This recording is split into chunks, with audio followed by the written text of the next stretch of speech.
One day in September 2009, neighbors noticed a foul smell coming from somewhere in the neighborhood but couldn't identify the source. Assuming it might just be a dead animal, they remained silent and ignored it. Little did they know, what they were smelling was the decomposition of 4 human bodies in a house not far from them. Even more horrifying, the killer was still living there with the corpses. The case of rapper Seiko Sam massacring 4 people. The unforeseen consequences of an online relationship. The unstable youth Richard McCroskey. In real life, Richard was a pitiful young man. Richard Alden Samuel McCroskey, born in 1988, lived with his parents and sister. During his school days, he was frequently teased and bullied for his red hair and physique. However, he endured it without reacting until he transferred to another school, where he still couldn't adapt and ended up dropping out of high school. His sister described Richard as very passive, someone who rarely stood up for himself unless severely provoked. In the summer of 2009, Richard's parents separated. Richard followed his mother to a new place in Castro Valley, California, USA. Due to bullying and his shyness, Richard had very few friends and spent most of his time alone at home. Richard was a rebellious presence on the internet with horrorcore rap. On social media, especially MySpace, Richard exhibited many extreme traits that were completely different from his real-life personality. This is a sign of people suffering from antisocial personality disorder, ASPD. However, it became an escape for Richard from reality. From the age of 18, Richard started composing music, specifically horrorcore rap, which often contained violent or crude sexual content to relieve his psychological issues. He posted these on MySpace under the pseudonym Seiko Sam. In his composition, My Dark Side, Seiko Sam wrote, "You're not the first, just so you know. I've killed many people and I kill them very slowly. It's the best feeling, watching their last breath, stabbing and stabbing until there's nothing left." At the same time, Richard began interacting and making friends with other horrorcore fans and rappers. As Richard's confidence gradually grew on the internet, he started conversing with people who shared his interests. Video Richard made for Emma. Alright, so you wanted a video, and you made me videos, and he said please, so I'll make you this video, even though I'm not gonna do anything, because my room's kind of dirty, and yeah, I don't want to show you my dirty room. But this video is for Emma, because you just told me to say your name. So, I don't know.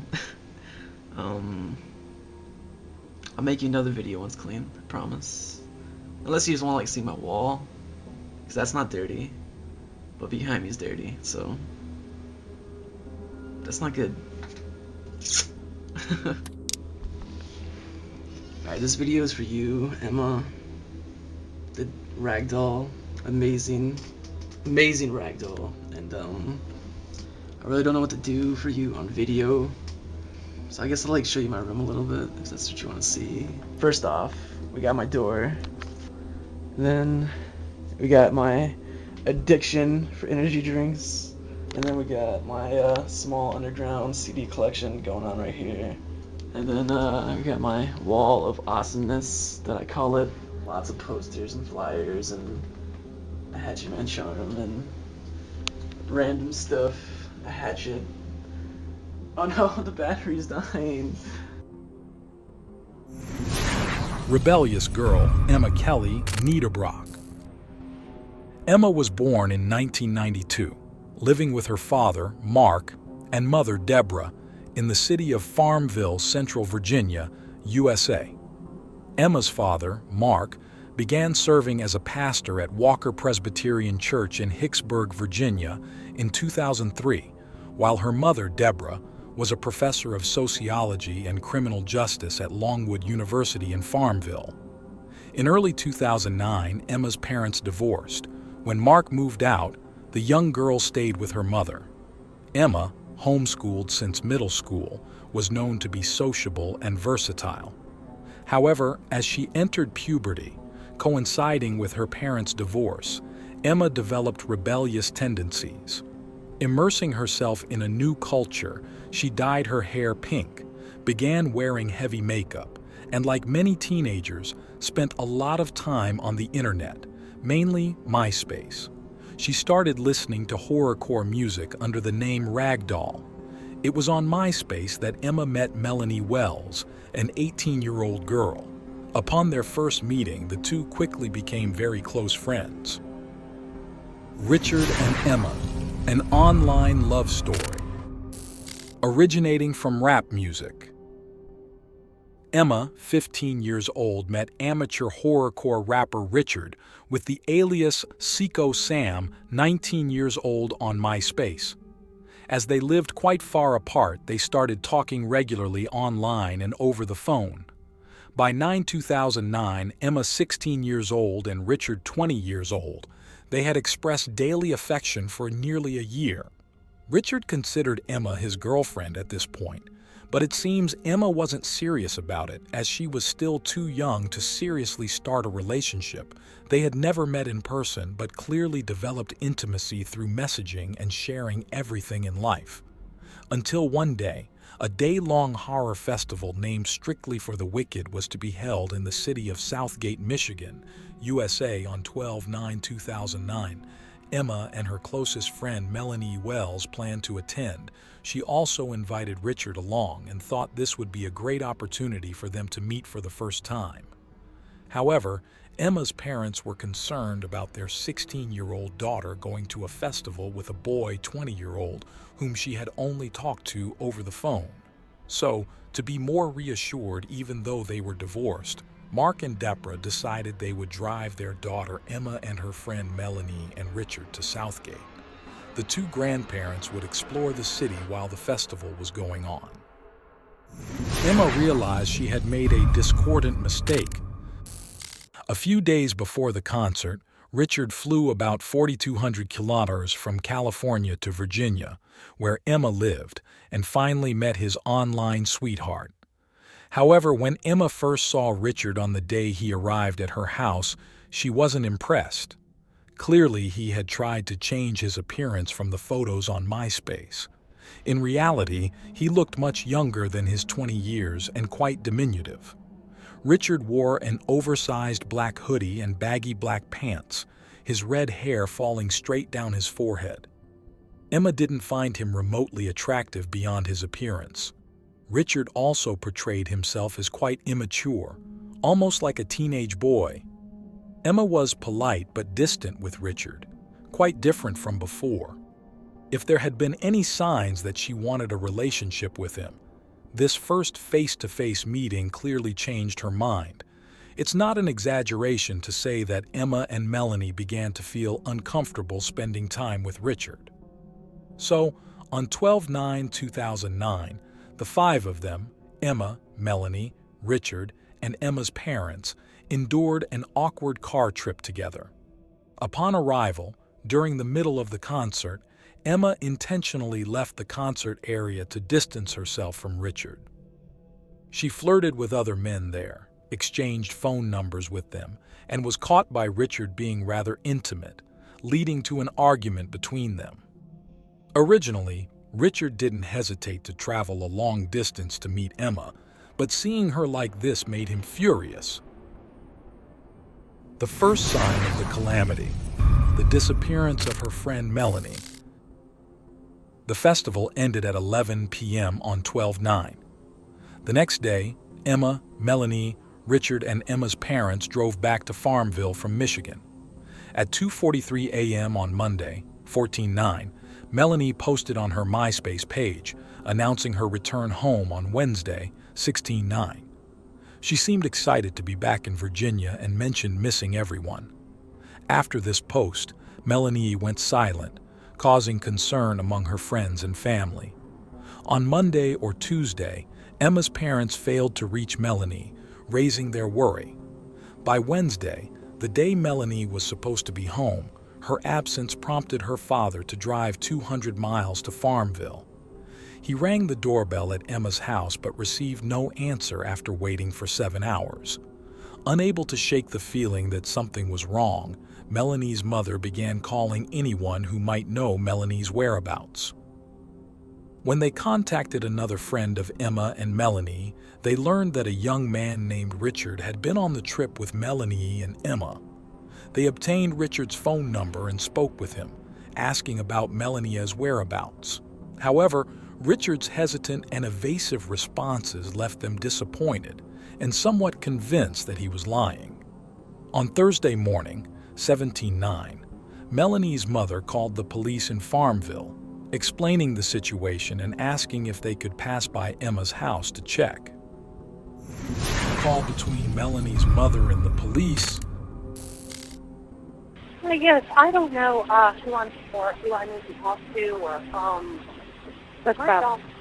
my daughter is with a family in Farmville, Virginia, and she's been basically missing for the past 2.5 days.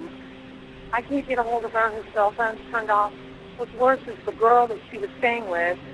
Nobody knows where she is. Her cell phone is turned off. This daughter's boyfriend is staying there, and I've talked to him several times today, and I've gotten different stories. But my husband went down. He was supposed to pick up my daughter yesterday, and he went down there. He arrived at about 11 o'clock in the morning. He sat there for 8 hours outside the house. Nobody showed up. Nobody answered the door. Yeah, I mean, we're about 4 hours away here, and I don't know what else to do. Okay, is your husband still here in Farmville?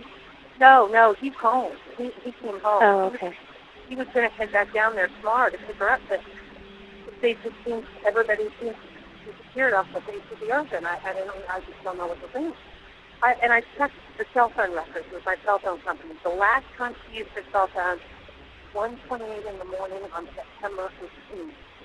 And actually, she wasn't even, somebody had called in and left her a voicemail. The police get involved. The scene is terrible and the truth is revealed.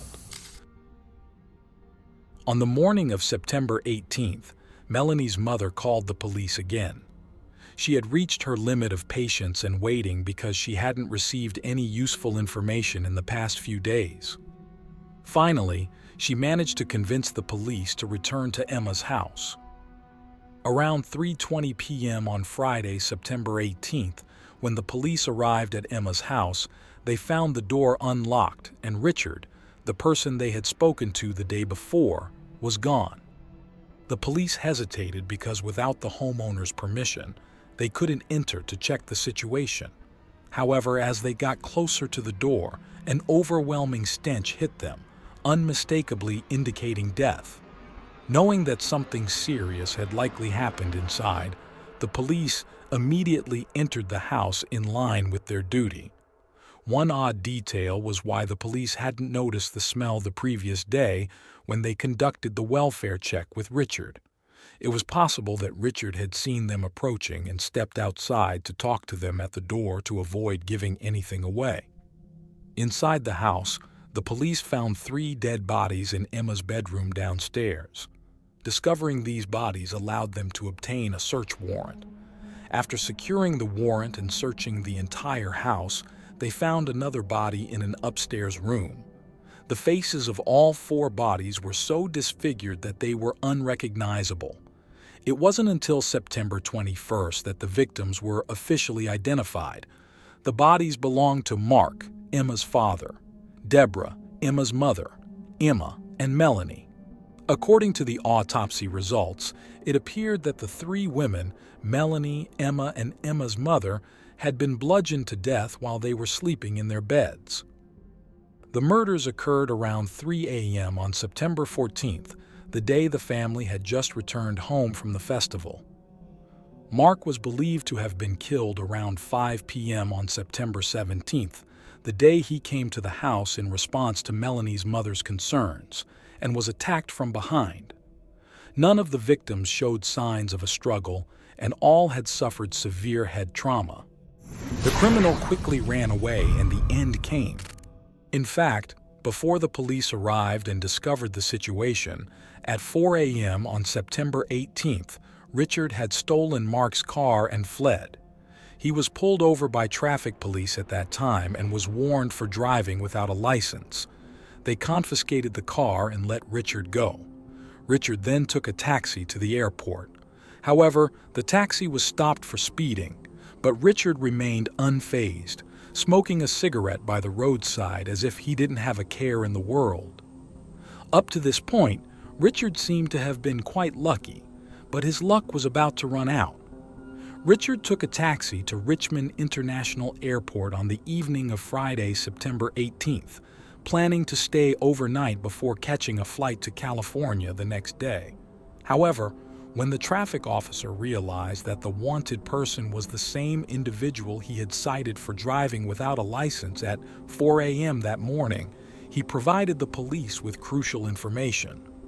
During the traffic stop, Richard had mentioned his plan to fly to California the next day.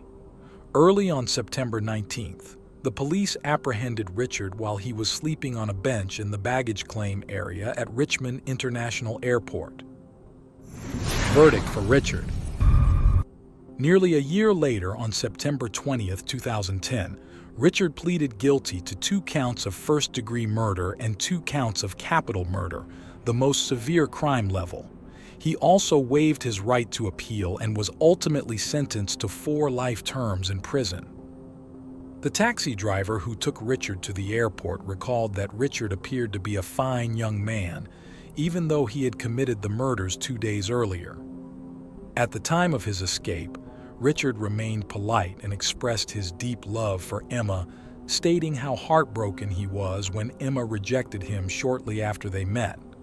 However, scientific research indicates that Richard's behavior could be attributed to antisocial personality disorder. This condition often causes individuals to refer to their victims with affection and tenderness, regardless of their actions. Ultimately, the most profound punishment for Richard might be the feelings of unease and guilt that would torment him during his years in prison. This inner turmoil and strange thoughts were evident in the final video Richard recorded before fleeing. Alright, so I'm making this video because, or if anybody finds this, I really don't know what I'm trying to say.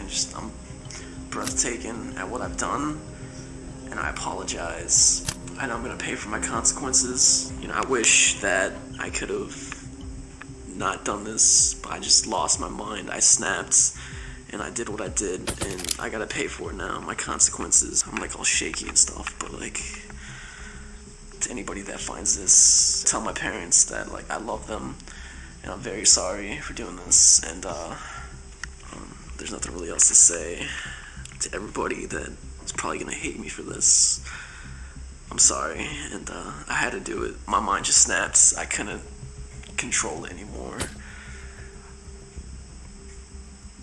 That's it. Fuck you to the big world. Fuck everybody in the world. I can't stand this place. Richard had always felt disregarded in real life and found someone he loved online, only to be rejected and completely devastated. Nonetheless, even when genuine emotions of a pitiable person are not reciprocated, no one has the right to commit such heinous acts.